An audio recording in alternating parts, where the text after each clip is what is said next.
Welcome to our deep dive into the fascinating world of relating and communicating. Oh, relating and communicating. That's a big one. It is, and we're going to be drawing on some great insights from Alda's book, If I Understood You, Would I Have This Look on My Face? I love that title. Right. It really grabs you, and it gets right to the heart of what we'll be talking about, which is basically how can we all get better at connecting with each other? Because let's face it, Yeah. we could all use a little help in that department, right? Absolutely. Especially in today's world where it seems like we're more connected than ever. But also more disconnected in some ways. Exactly. I think Alda really nails it in his book when he starts with this story. Oh, yeah, the dentist story. Right, the dentist. It's so relatable. It is like, who hasn't been in that situation where someone's using all this jargon and you're just sitting there like, what? Exactly. And Alda, he's in the dentist's chair, and the dentist is about to do something, and he uses the word tethering. Tether. Yeah, and Alda's like, what in the world is tethering? I'd be like, Right. Totally lost. What are you gonna do to me? And the thing is, the dentist doesn't even bother to explain. that's the worst. Right. He just assumes Alda understands, and Alda's sitting there feeling like, hello, I'm a person here, not just a set of teeth. It's like he's invisible. Exactly. It's another task on the dentist's to-do list. And that experience, it really sparked something in Alda because it made him start thinking about all the ways we fail to connect with each other, even when we're trying to. And that takes him on this fascinating journey from hosting Scientific American Frontiers. Wait, Scientific American Frontiers, that's a pretty big leap from the dentist's chair. It is, but you see, his first science interview, it was a total disaster. Oh no, what happened? He went in thinking he knew more than he did, touched a sensitive piece of equipment. Oh, that's never good. Not good at all. And he realized later that he hadn't been truly present during the interview. He wasn't really listening to the scientist with his full attention. So he had this epiphany, like, okay, I need to learn how to communicate better. Yeah, and that's where improv comes in. Improv, like comedy improv. Well, yeah, but it's more than just being funny. It's about really connecting with your scene partner, being present in the moment, responding authentically. Okay, but how does that translate to real life communication? Alda discovered the work of Viola Spolin. She developed these improv techniques that are all about genuine relating, like really seeing and hearing the other person. So it's not about telling jokes. Not necessarily. It's more about... It's about building that connection, that sense of shared experience. I'm intrigued. Can you give us an example of one of these improv games? Sure, there's this one called Building Sculptures from Space. Imagine a group of people creating a sculpture out of thin air. Out of thin air. Yeah, no leader, no blueprint. They just have to work together, observing each other's movements to build something that only exists in their collective imagination. Wow, that sounds... Intense. Yeah, a little bit. It is, you have to be incredibly present and attuned to the other people. And there's no room for distraction, right? Nope, you're completely focused on the moment, on the connection with your partners. It makes me wonder if that's part of what's missing in so much of our communication today. Yeah, presence, that focus. Exactly. We're so distracted by our phones, our to-do lists, all the noise in our heads. It's like we've forgotten how to simply be with each other, you know? I see what you mean. And I'm curious, are there other improv games that kind of illustrate this idea of relating? Oh, absolutely. There's gibberish, for example. Gibberish. Yeah, Yep. where you try to sell a product using only nonsense sounds. That sounds like fun, but how does that teach you anything about communication? You'd be surprised how much we communicate without even using real words. It's all about body language, tone of voice, facial expressions. So these games, they force you to pay attention to those nonverbal cues. Exactly, because without words, that's all you have to go on. Okay, so we've got these improv games, and they sound interesting, but do we have any evidence that they actually work? I mean, is there any science behind this? Yeah, is it all just anecdotal, or is there something more to it? Well, actually, there's some fascinating research that supports the link between these kinds of activities and improved communication. Like researchers at Stanford found that synchronous marching, much like the synchronized movements in improv games, can actually boost group cohesion and cooperation. Really? So it's not just about feeling good, it actually affects how well we work together. Exactly. It has a tangible impact on our interactions. That's amazing. And it makes me think about team building exercises. Like maybe we should ditch the trust falls and start doing synchronized marching instead. Could be worth a shot, right? Definitely. And it makes you wonder, what else are we missing out on by not tapping into this kind of synchronized activity? And it goes even deeper than that. Researchers at the Weizmann Institute of Science discovered that people can achieve leaderless synchrony, just like in those improv games where partners have to move together without anyone taking charge. So we're literally wired for this kind of deep connection and collaboration. It seems so. But can you really apply that to everyday communication? I mean, that's the big question, right? And that's where empathy comes into play, and we'll dive deeper into that in the next part of our deep dive. Okay, so we've talked about improv and these games that can get us out of our heads and really connecting with each other, but I'm curious about empathy. Yeah, that's a big one. Where does empathy fit into all of this? Like, is it something we're born with, or can we actually learn it? That's a great question, and it's something that Alda explores in his book. In fact, he takes us to Mass General in Boston. Mass General. Yeah, Massachusetts General Hospital, where he meets with Dr. Helen Rice. She's a psychiatrist who's doing some fascinating work on doctor-patient communication. Doctor-patient communication, that's a really important area. It is, because, how doctors communicate with their patients can have a huge impact on their care, on their well-being. Absolutely. And I remember Alda mentioning that Dr. Ray, she actually started out pretty skeptical about empathy training. She did. She had seen how some doctors would get so caught up in their patients' emotions that it would become overwhelming. Like they'd almost lose themselves in it. Right, like they'd get so emotionally drained that they wouldn't be able to help effectively. Exactly. She even uses this term, affective quicksand. Effective quicksand. Yeah, it's like getting stuck in the emotional muck, and I have to admit, I could relate to that. Like, sometimes when a friend is going through something really tough, I find myself getting so absorbed in their pain that I can't even think straight. It's like you're drowning in their emotions. Yeah, and you're no good to anyone if you're drowning, right? Exactly. So how do you find that balance, that sweet spot where you can be empathetic without getting completely overwhelmed? Well, Dr. Reese, she came to realize that empathy isn't just about feeling someone else's emotions intensely. It's more about recognizing and understanding those emotions without losing yourself in the process. So it's like being a compassionate witness, but not getting swept away by the current. That's a great way to put it. And what's really amazing is that she found that doctors can actually be trained to cultivate and regulate empathy. So you can actually learn how to be more empathetic. You can, Yeah. and it turns out that this training, it actually improves patient care dramatically. Wow, that's incredible. And it makes me think about Matt Lerner, who Alda also interviews in his book. He's the guy who uses improv to connect with children on the autism spectrum. Right, Matt Lerner is an amazing guy. He actually started by just mirroring the movements of this young boy named Ben, who was autistic and rarely interacted with others. A mirroring. Yeah, like just copying his movements, and something incredible happened. What? What happened? Ben, who had never acknowledged Matt before, he suddenly said his name.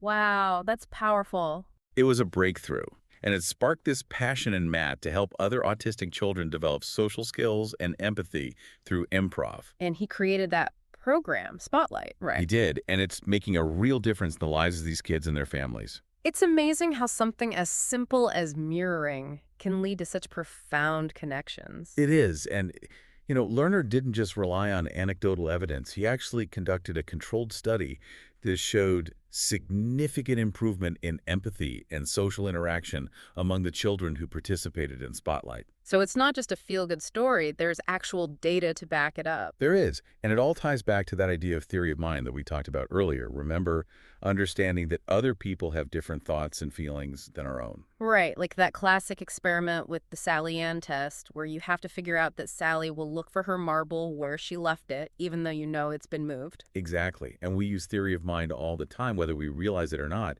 It's the foundation of so much of our social interaction. It makes me think about all those times when I've totally misjudged a situation because I was so focused on my own perspective that I didn't even consider the other person's point of view. We've all been there, but the more we can practice stepping outside of our own heads, the better we'll be at navigating those complex social interactions.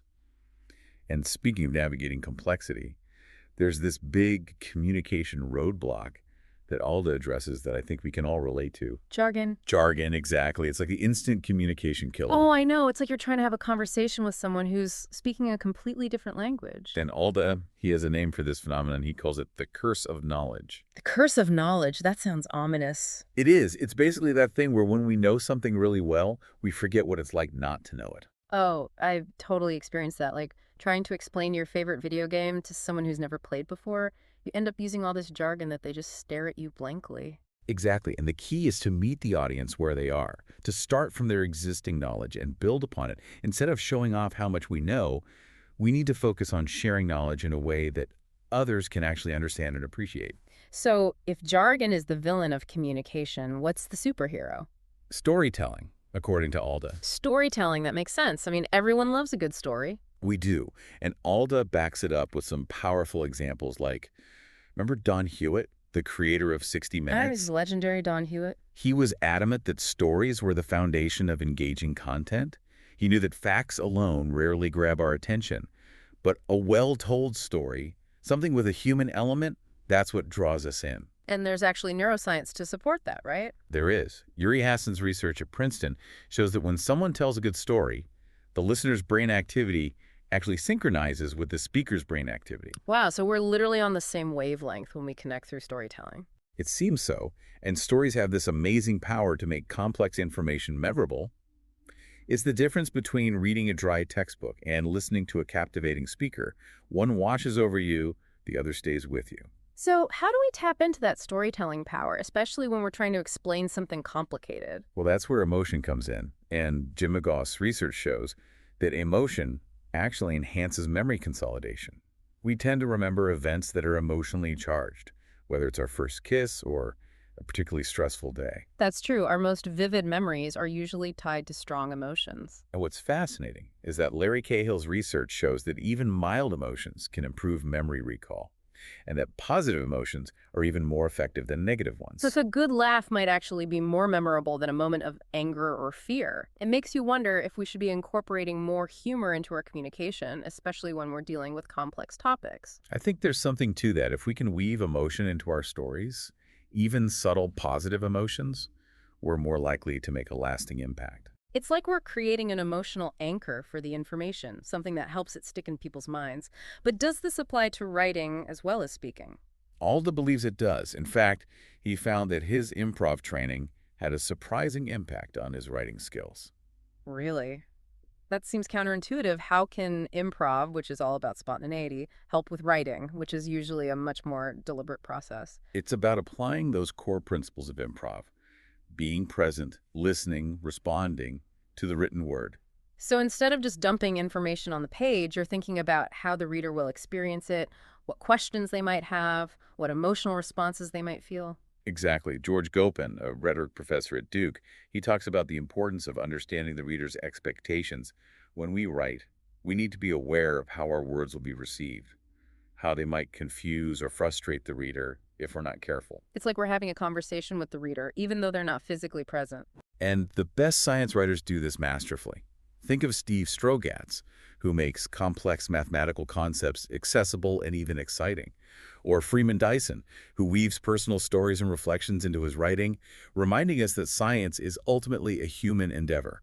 So we can learn a lot from these great science communicators, but what about engaging the public directly, especially young people who might not be naturally drawn to science? Well, Alda had this brilliant idea that stemmed from a simple question he had as a child: what's a flame? What's a flame? That's a pretty basic question. It is, but it led him to create the Flame Challenge, a global science communication contest judged by 11-year-olds. 11-year-olds, that's a tough audience. They are, but the challenge pushed scientists to explain this complex concept in a way that was clear, engaging, and entertaining for young minds.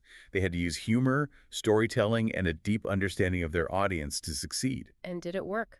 It was a huge success. Ben Ames, a PhD student, he won the first year with this incredibly creative and humorous video that explained the science of flames in a way that even kids could understand. So it's possible to make science fun and accessible for everyone. It is, and it all comes back to that idea of connecting on a personal level, of putting ourselves in the shoes of our audience and trying to understand their perspective. And that brings us to another important element of communication that Alda highlights: personal connection. He does, and he talks about his experience working with teaching assistants, many of whom were resistant to making personal connections with their students. They saw it as unprofessional or even inappropriate.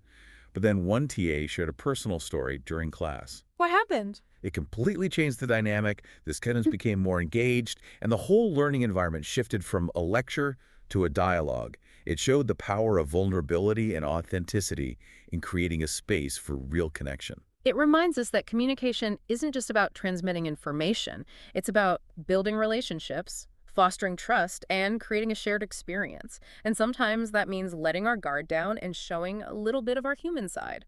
One thing that really struck me about Alda's book is how he brings all these big ideas back to everyday life. Right, like how do we actually put all this stuff about empathy and storytelling and connection into practice? Exactly, because it's one thing to talk about it in theory, Yeah. but it's another thing entirely to actually live it. And Alda, he makes this really interesting point that life itself is a form of improv. Oh, I like that. Like we're constantly faced with these unexpected situations, new information, curveballs that we have to deal with on the fly. It's true. You never know what's going to happen next. And just like in those improv games, there's no such thing as failure in life, only opportunities to learn and grow. So it's all about how we respond to those curveballs. Exactly. The key is to embrace those unexpected turns and find creative ways to move forward. Okay, I'm with you on that, but how do we actually do that? How do we bring that improv mindset into our daily lives? Well, for me, it starts with a shift in perspective. We have to let go of that need to control everything. That need to have a script for every interaction. I think a lot of us struggle with that need for control. We do, because it gives us this illusion of safety. Yeah. But the truth is, life is messy, unpredictable. And there's no way to plan for everything. Exactly. So instead of trying to control every outcome. We need to become more comfortable with uncertainty, with the unknown. Right, and that's where those improv skills come in. Because when you're improvising, you have to be okay with not knowing what's going to happen next. You have to trust yourself. Yeah. And trust that you'll be able to respond in the moment. So maybe instead of getting frustrated when plans change or things don't go our way, We can try to see it as a chance to practice those improv skills. like a little improv exercise in the midst of real life.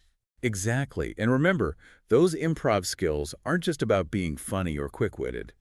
They're about being present, listening deeply, responding to the cues around us. That's such a good point. I think a lot of us forget to really listen. Like, we're so busy thinking about what we're going to say next. That we don't even hear what the other person is saying. Right. Or we're only half listening. Our minds are somewhere else. And we're all guilty of that sometimes. Yeah, for sure. But the more we can practice that deep listening, the more we'll be able to connect with others on a meaningful level. And it's not just about listening with our ears, right? It's about paying attention to body language, tone of voice, facial expressions. All those nonverbal cues. Yeah, because those can tell us so much more than words alone. It's about seeing the whole person, not just the words coming out of their mouth. And remembering that everyone is carrying around their own internal world, their own thoughts, feelings, experiences that shape how they communicate.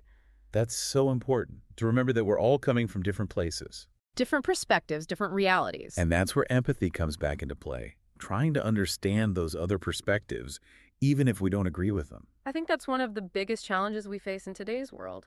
It is, to be able to hold space for different viewpoints. Without feeling like our own are being threatened. Exactly, and it's a practice, not a destination, like Alda says. We're not going to become perfect communicators overnight. Nope, it's about making small changes, being a little more present, a little more empathetic, a little more responsive in our interactions. And over time, those small changes can add up to a big difference.